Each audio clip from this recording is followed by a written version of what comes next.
एक समय योगीराज नारद जी दूसरों के हित की इच्छा से अनेक लोकों में घूमते हुए मृत्यु लोक में आ पहुँचे। वहाँ बहुत योनियों में जन्मे हुए मनुष्यों को अपने कर्मों के द्वारा अनेक दुखों से पीड़ित देखकर किस यत्न को करने से निश्चय ही इनके दुखों का अंत हो सकेगा, ऐसा मन में सोचकर इंद्रलोक को गए। वहाँ श्वेत वर्ण और 4 भुजाओं वाले देवों के ईश नारायण को देखकर स्तुति करने लगे। हे भगवान, आप अत्यंत शक्ति से संपन्न हैं, मन तथा वाणी भी आपको नहीं पा सकती। आपका आदि मध्य अंत नहीं है। निर्गुण स्वरूप सृष्टि के कारण भक्तों के दुखों को नष्ट करने वाले हो, आपको मेरा नमस्कार है। हे मुनिश्रेष्ठ, आपके मन में क्या है? आपका किस काम के लिए आगमन हुआ? निसंकोच कहें, विष्णु जी ने कहा। तब नारद मुनि बोले, मृत्यु लोक में सब मनुष्य जो अनेक योनियों में पैदा हुए हैं अपने अपने कर्मों के द्वारा अनेक दुखों से दुखी हो रहे हैं। हे नाथ, मुझ पर दया रखते हो तो बताइए कि उन मनुष्यों के सब दुख थोड़े से ही प्रयत्न से कैसे दूर हो सकते हैं। श्री भगवान जी बोले, हे नारद, मनुष्यों की भलाई के लिए तुमने बहुत अच्छी बात पूछी है। जिस काम के करने से मनुष्य मोह से छूट जाता है वह मैं कहता हूँ, सुनो। भूत पुण्य देने वाला स्वर्ग तथा मृत्यु लोक दोनों में दुर्लभ यह उत्तम व्रत अच्छी तरह विधान पूर्वक संपन्न करके मनुष्य मोह से छूट जाता है, वह मैं कहता हूँ, सुनो। भूत पुण्य देने वाला स्वर्ग तथा मृत्यु लोक दोनों में दुर्लभ यह व्रत उत्तम है। आज मैं प्रेमवश होकर तुमसे यह व्रत कहता हूँ। श्री सत्यनारायण भगवान का यह व्रत अच्छी तरह विधान पूर्वक संपन्न करके मनुष्य तुरंत ही यहाँ सुख भोग कर मरने पर मोक्ष को प्राप्त करता है। श्री भगवान के वचन सुनकर नारद मुनि बोले कि उस व्रत का फल क्या है, क्या विधान है, किसने यह व्रत किया है और किस दिन यह व्रत करना चाहिए? हे भगवान, मुझसे विस्तार से कहिए। भगवान बोले, दुख शोक आदि को दूर करने वाला यह व्रत सब स्थानों पर विजय करने वाला है। भक्ति और श्रद्धा के साथ किसी भी दिन मनुष्य श्री सत्यनारायण की शाम के समय ब्राह्मणों और बंधुओं के साथ धर्मपरायण होकर पूजा करे। भक्ति भाव से नैवेद्य केले का फल, घी, दूध और गेहूं का चूर्ण सवाया लेवे। गेहूं के अभाव में साठी का चूर्ण, शक्कर अथवा गुड़ लेवे। तब भक्ति भाव से भगवान का स्मरण करता हुआ समय व्यतीत करे। इस तरह व्रत करने पर मनुष्य की इच्छा निश्चय पूरी होती है। विशेष खर कली काल में मृत्यु लोक पर यही मोक्ष का सरल उपाय है। इति श्री सत्यनारायण व्रत कथा का प्रथम अध्याय संपूर्ण। दूसरा अध्याय। सूत जी बोले, हे ऋषियों, जिसने पहले समय में इस व्रत को किया इसका इतिहास कहता हूँ, ध्यान से सुनो। सुंदर काशीपुरी नगरी में एक अत्यंत निर्धन ब्राह्मण रहता था। वह भूख और प्यास से बेचैन हुआ पृथ्वी पर घूमता था। ब्राह्मणों से प्रेम करने वाले श्री भगवान ने ब्राह्मण को दुखी देखकर बूढ़े ब्राह्मण का रूप धारण कर उसके पास आदर से पूछा, हे विप्र, तुम नित्य ही दुखी होकर पृथ्वी पर क्यों घूमते हो? हे श्रेष्ठ ब्राह्मण, यह सब मुझसे कहो, मैं सुनना चाहता हूँ। ब्राह्मण बोला, मैं निर्धन ब्राह्मण हूँ, भिक्षा के लिए पृथ्वी पर फिरता हूँ। हे भगवान, यदि आप इससे छुटकारा पाने का कोई उपाय जानते हैं तो कृपा कर कहिए। वृद्ध ब्राह्मण बोला कि श्री सत्यनारायण भगवान मन वांछित फल देने वाले हैं, इसलिए हे ब्राह्मण, तू उनका पूजन कर, जिसके करने से मनुष्य सब दुखों से मुक्त होता है। ब्राह्मण को व्रत का सारा विधान बतलाकर बूढ़े ब्राह्मण का रूप धारण करने वाले श्री सत्यनारायण भगवान अंतर्ध्यान हो गए। जिस व्रत को वृद्ध ब्राह्मण ने बतलाया है मैं उसको करूंगा। यह निश्चय करने पर उस वृद्ध ब्राह्मण को रात में नींद ही नहीं आई। वह सवेरे उठकर श्री सत्यनारायण भगवान के व्रत का निश्चय कर भिक्षा के लिए चल दिया। उस दिन उसको भिक्षा में बहुत धन मिला, जिससे बंधु बांधवों के साथ उसने श्री सत्यनारायण का व्रत किया। इसके करने से विप्र सब दुखों से छूटकर अनेक प्रकार की संपत्तियों से युक्त हुआ। उस समय से वह विप्र हर मास व्रत करने लगा। इस तरह सत्यनारायण भगवान के व्रत को जो करेगा वह सब पापों से छुटकारा पाकर मोक्ष को प्राप्त करेगा। ऋषि बोले, हे मुनीश्वर, संसार में इस विप्र से सुनकर किस किसने इस व्रत को किया हम सब सुनना चाहते हैं, इसके लिए हमारे मन में श्रद्धा है। सूत जी बोले, हे मुनियों, जिसने इस व्रत को किया वो सब सुनो। एक समय यह वृद्ध ब्राह्मण धन और ऐश्वर्य के अनुसार बंधु बांधवों के साथ व्रत करने को तैयार हुआ। उसी समय एक लकड़ी बेचने वाला बूढ़ा आदमी आया और बाहर लकड़ियों को रखकर विप्र के मकान में गया। प्यास से दुखी होकर लकड़हारा उनको व्रत करते देखकर विप्र को नमस्कार कर कहने लगा कि यह किसका पूजन कर रहे हैं, इस व्रत को करने से क्या फल मिलता है, कृपा कर मुझे कहो। ब्राह्मण ने कहा, सब मनोकामनाओं को पूर्ण करने वाला यह श्री सत्यनारायण भगवान का व्रत है। इनकी ही कृपा से मेरे यहाँ धन धान्य आदि की वृद्धि हुई है। विप्र से इस बारे में जानकर लकड़हारा बड़ा प्रसन्न हुआ। भगवान का चरणामृत ले और भोजन करने के बाद अपने घर को गया। लकड़हारे ने अपने मन में इस प्रकार का संकल्प किया कि आज गाँव में लकड़ी बेचने से जो धन मिलेगा उसी से सत्यनारायण देव का उत्तम व्रत करूंगा। यह मन में विचार कर वह बूढ़ा आदमी लकड़ियां अपने सिर पर रखकर जिस नगर में धनवान लोग रहते हैं ऐसे सुंदर नगर में गया। उस रोज वहां उसने उन लकड़ियों का दाम पहले दिनों से चौगुना मिला। तो वह लकड़हारा प्रसन्न होकर पके केले की फली, शक्कर, घी, दूध, दही और गेहूं का चूर्ण इत्यादि श्री सत्यनारायण भगवान के व्रत की कुल सामग्रियों को लेकर अपने घर गया। फिर उसने अपने भाइयों को बुलाकर विधि के साथ भगवान जी का पूजन और व्रत किया। उस व्रत के प्रभाव से वह बूढ़ा लकड़हारा धन पुत्र आदि से युक्त हुआ और संसार के समस्त सुख भोग कर वैकुंठ को चला गया। इति श्री सत्यनारायण व्रत कथा का दूसरा अध्याय संपूर्ण। तृतीय अध्याय। श्री सूत जी बोले, हे ऋषि मुनियों, अब मैं आपको आगे की कथा सुनाता हूँ। प्राचीन समय में कनकपुर में उल्कान्मुख नामक एक बुद्धिमान तथा सत्यवादी राजा राज करते थे। वह प्रतिदिन मंदिर में जाकर श्री सत्यनारायण भगवान की पूजा करते और निर्जनों को खूब अन्न वस्त्र दान करते। उसकी पत्नी सुभद्रा बहुत सुशील थी। वे दोनों हर महीने श्री सत्यनारायण भगवान का व्रत करते थे। श्री सत्यनारायण के अनुकंपा से उसके महल में धन संपत्ति के भंडार भरे थे। उसकी सारी प्रजा बहुत आनंद से जीवन यापन कर रही थी। एक बार राजा और रानी बहुत से लोगों के साथ जब भद्रशिला नदी के किनारे सत्यनारायण भगवान की पूजा कर रहे थे तो नदी के किनारे एक बड़ी नौका आकर ठहरी। उस नाव में एक धनी व्यापारी यात्रा कर रहा था। वह बहुत सा धन कमाकर अपने नगर को लौट रहा था। उसका सारा धन उस नाव में रखा हुआ था। नाव से उतरकर व्यापारी राजा के समीप पहुंचा। राजा को पूजा करते देख उसने कहा, हे राजन, आप इन सब लोगों के साथ मिलकर किसकी पूजा कर रहे हैं? इस पूजा के करने से मनुष्य को क्या लाभ होता है? राजा ने व्यापारी से कहा, हम हर पूर्णिमा को सत्यनारायण भगवान का व्रत करते हैं और फिर पूजा अर्चना के बाद भगवान का प्रसाद लोगों को बांटकर स्वयं भी प्रसाद ग्रहण करते हैं। सत्यनारायण भगवान की पूजा से निसंतान को संतान प्राप्त होती है, दुखियों के दुख दूर होते हैं। राजा की बात सुनकर व्यापारी ने कहा, हे राजन, मैं भी सत्यनारायण भगवान का व्रत करना चाहता हूँ। कृपा कर मुझे इस व्रत को करने की विधि बताएं। राजा ने व्यापारी को सत्यनारायण व्रत की पूरी विधि बताई। राजा ने व्रत कथा सुनने के बाद व्यापारी को भी प्रसाद दिया। श्री सत्यनारायण भगवान का स्मरण करते हुए व्यापारी ने प्रसाद ग्रहण किया और वापस लौटकर अपनी पत्नी लीलावती से कहा, हमारी कोई संतान नहीं है। कनकपुर के राजा उल्कान्मुख ने मुझे बताया है कि श्री सत्यनारायण भगवान का व्रत करने से, उनकी कथा सुनने से सभी मनोकामनाएं पूर्ण होती है। यदि सत्यनारायण भगवान की अनुकंपा से हमें कोई संतान हुई तो मैं श्री सत्यनारायण भगवान का व्रत अवश्य करूंगा। व्यापारी के ऐसा निश्चय करने के कुछ समय बाद लीलावती गर्भवती हुई। 10वें महीने में उसने एक सुंदर कन्या को जन्म दिया। व्यापारी ने पुत्री जन्म पर बहुत खुशियां मनाई, लेकिन सत्यनारायण भगवान का व्रत नहीं किया। तब उसकी पत्नी लीलावती ने अपने पति से श्री नारायण भगवान का व्रत करने के लिए कहा तो वह बोला, अभी क्या जल्दी है, मैं इधर व्यापार में बहुत व्यस्त हूँ, मुझे अभी फुर्सत नहीं है। जब अपनी बेटी बड़ी हो जाएगी, उसका विवाह करूंगा तो मैं अवश्य ही सत्यनारायण भगवान का व्रत करूंगा। अपने पति के वचन सुनकर लीलावती चुप रह गई। व्यापारी की कन्या लीलावती शुक्ल पक्ष के चंद्रमा की तरह तेजी से बड़ी होने लगी। पलक झपकते ही 16 वर्ष बीत गए। एक दिन व्यापार में बहुत सा धन कमाकर घर लौटे व्यापारी ने अपनी बेटी को सहेलियों के साथ उपवन में घूमते हुए देखा तो उसे उसके विवाह की चिंता होने लगी। व्यापारी ने कलावती के लिए सुयोग्य वर ढूंढने के लिए अपने सेवकों को दूर दूर नगरों में भेजा। व्यापारी के सेवक कंचनपुर नगर में पहुंचे। उस नगर में उन्होंने एक वणिक पुत्र को देखा। वणिक का बेटा अत्यंत सुंदर और गुणवान था। सेवकों ने वापस लौटकर व्यापारी को उस वणिक के बेटे के बारे में बताया। व्यापारी उस सुंदर लड़के को देखकर बड़े प्रसन्न हुए और कलावती का विवाह बड़ी धूमधाम के साथ उसके साथ कर दिया। दहेज में उसने वणिक पुत्र को बहुत सा धन दिया। कलावती का विवाह भी हो गया, लेकिन व्यापारी ने श्री सत्यनारायण का व्रत नहीं किया।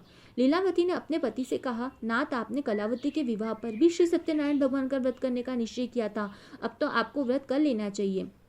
पत्नी की बात सुनकर व्यापारी ने कहा, अभी तो मैं अपने दामाद के साथ व्यापार के लिए जा रहा हूँ। व्यापार से लौटने पर श्री सत्यनारायण भगवान का व्रत पूजा अवश्य करूंगा। यह कहकर व्यापारी ने कई नावों में सामान भरा और अपने दामाद व सेवकों के साथ व्यापार के लिए निकल पड़ा।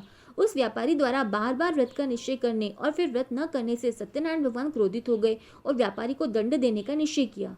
व्यापारी अपने दामाद के साथ रत्नसारपुर में पहुंचकर व्यापार करने लगा। एक दिन कुछ चोर महल में चोरी करके भाग रहे थे। सैनिक उनका पीछा कर रहे थे। भागते हुए चोरों ने सैनिकों से बचने के लिए चोरी का धन अवसर पाकर व्यापारी की नाव में छिपा दिया।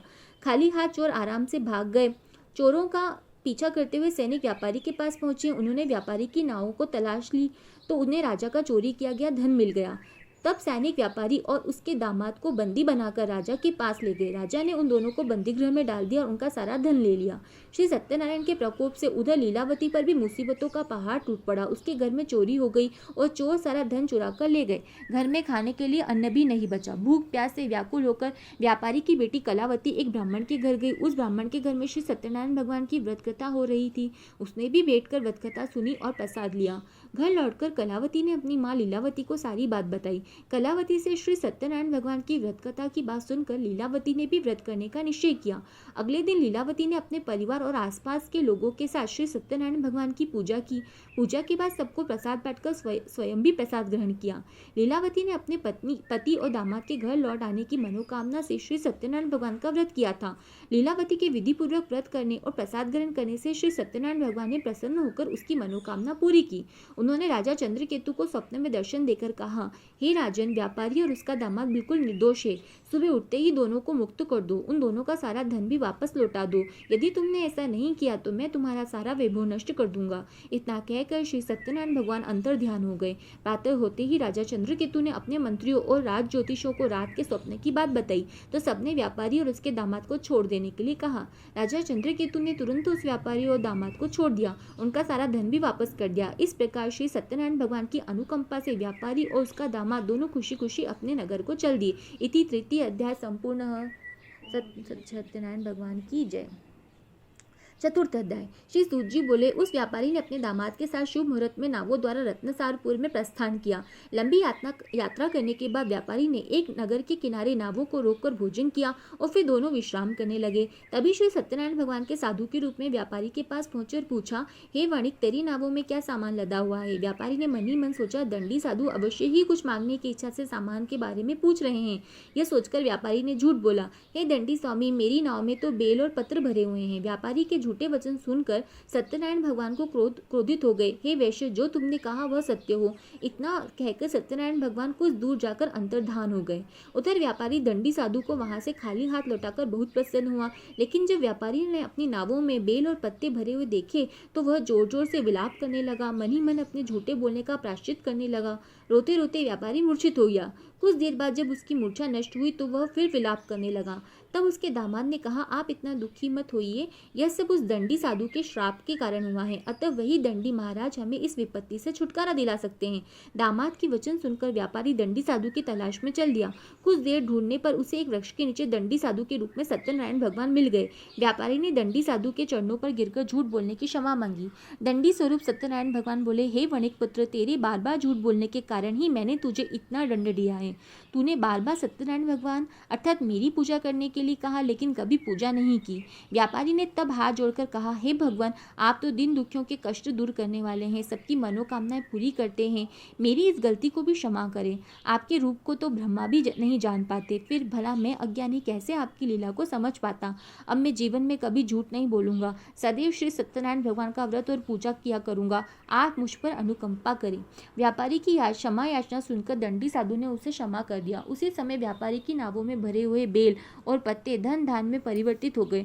व्यापारी ने अपने सेवकों के साथ अगले दिन श्री सत्यनारायण भगवान का व्रत करके इनकी पूजा की, सबको प्रसाद वितरित करके स्वयं भी प्रसाद ग्रहण किया। उसके बाद व्यापारी ने अपने नगर की ओर प्रस्थान किया। अपने नगर में पहुंचकर व्यापारी ने एक सेवक को अपने घर भेजा।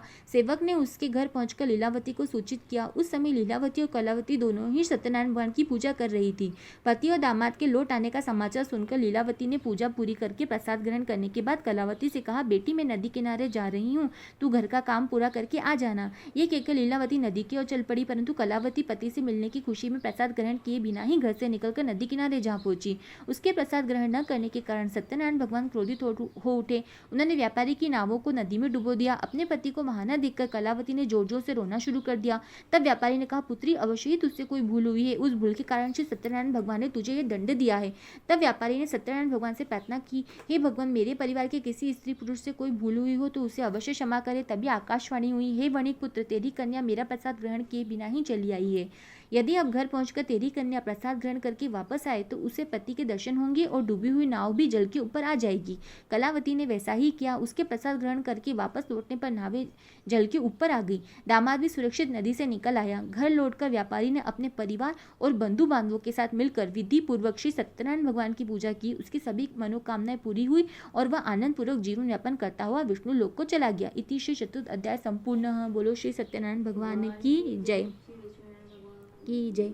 पंचम अध्याय। श्री सूत जी बोले, हे ऋषि मुनियों, मैं और भी कथा सुनाता हूँ। कौशलपुर में एक राजा था, तुंगध्वज। उसकी प्रजा उसकी छत्र छाया में आनंद पूर्वक रहती थी। राजा तुंगध्वज अपनी प्रजा के सुख दुख का बहुत ध्यान रखता था, लेकिन एक बार उसने श्री सत्यनारायण भगवान का प्रसाद ग्रहण नहीं किया। तब सभी को चिंताओं से मुक्त करके धन संपत्ति से भंडार भरकर प्राणियों को जीवन के सभी दुख देने वाले श्री सत्यनारायण भगवान ने राजा को प्रसाद ग्रहण न करने का दंड दिया। एक दिन राजा तुंगध्वज जंगल में हिंसक पशुओं का शिकार करने निकला था। तेजी से घोड़ा दौड़ाकर शिकार शिकार का पीछा करते हुए अपने सैनिकों से अलग हो गया और देर तक हिंसक जानवरों का शिकार किया। अतः कुछ देर विश्राम करने की इच्छा से वह एक बड़े वृक्ष के नीचे जाकर बैठ गया। समीप ही कुछ चरवाहे श्री सत्यनारायण भगवान की पूजा कर रहे थे। राजा ने उनके पास से गुजरते हुए सत्यनारायण भगवान को नमस्कार नहीं किया। चरवाहे ने राजा को पूजा के बाद प्रसाद दिया तो राजा ने उन्हें छोटे लोग समझकर प्रसाद भी ग्रहण नहीं किया और घोड़े पर सवार होकर अपने नगर की ओर चल दिया। राजा जब नगर में पहुंचा तो देखा कि उसका सारा वैभव, धन संपत्ति आदि सब नष्ट हो गया था। श्री सत्यनारायण के प्रकोप से राजा निर्धन हो गया। तब राज्य ज्योतिषी ने राजा से कहा, महाराज, आपसे अवश्य ही कोई भूल हुई है। अगर आप उस भूल का प्रायश्चित कर लें तो सब कुछ पहले जैसा हो जाएगा। राजा को तुरंत अपनी भूल का स्मरण हुआ आया। अतः मंदिर में जाकर राजा ने श्री सत्यनारायण भगवान से क्षमा मांगी और उनकी पूजा की। पूजा के बाद प्रसाद ग्रहण करने से श्री सत्यनारायण भगवान की अनुकंपा से चमत्कार हुआ। राजा का खोया वैभव पुनः लौट आया। श्री सत्यनारायण भगवान की अनुकंपा से जीवन के सभी सुखों का भोग करते हुए अंत में राजा तुंगध्वज वैकुंठ धाम को गया और मोक्ष को प्राप्त किया। श्री सत्यनारायण भगवान की व्रत पूजा को जो भी मनुष्य करता है उसके सभी दुख चिंताएं नष्ट होती है। उसके घर में धन धान की भंडार भरे रहते हैं। निसंतानों को संतान की प्राप्ति होती है और सभी मनोकामनाओं को प्राप्त कर मनुष्य अंत में मोक्ष को प्राप्त कर सीधे वैकुंठ धाम को जाता है। श्री सूत जी ने कुछ पल रुककर कहा, हे श्रेष्ठ मुनियों, श्री सत्यनारायण भगवान के व्रत को पूर्व जन्म में जिन लोगों ने किया उन्हें दूसरे जन्म में सभी तरह के सुख प्राप्त हुए। वृद्ध शतानंद ब्राह्मण ने पूर्व जन्म में सत्यनारायण का विधिवत व्रत किया तो दूसरे जन्म में सुदामा के रूप में भगवान की पूजा करते हुए अंत में मोक्ष को प्राप्त कर वैकुंठ धाम को चला गया। उल्कामुख राजा अगले जन्म में राजा दशरथ के रूप में मोक्ष को प्राप्त करके वैकुंठ को गए। व्यापारी ने मोरध्वज के रूप में जन्म लिया और अपने पुत्र के आधे से चीरकर भगवान की अनुकंपा से वैकुंठ को प्राप्त किया।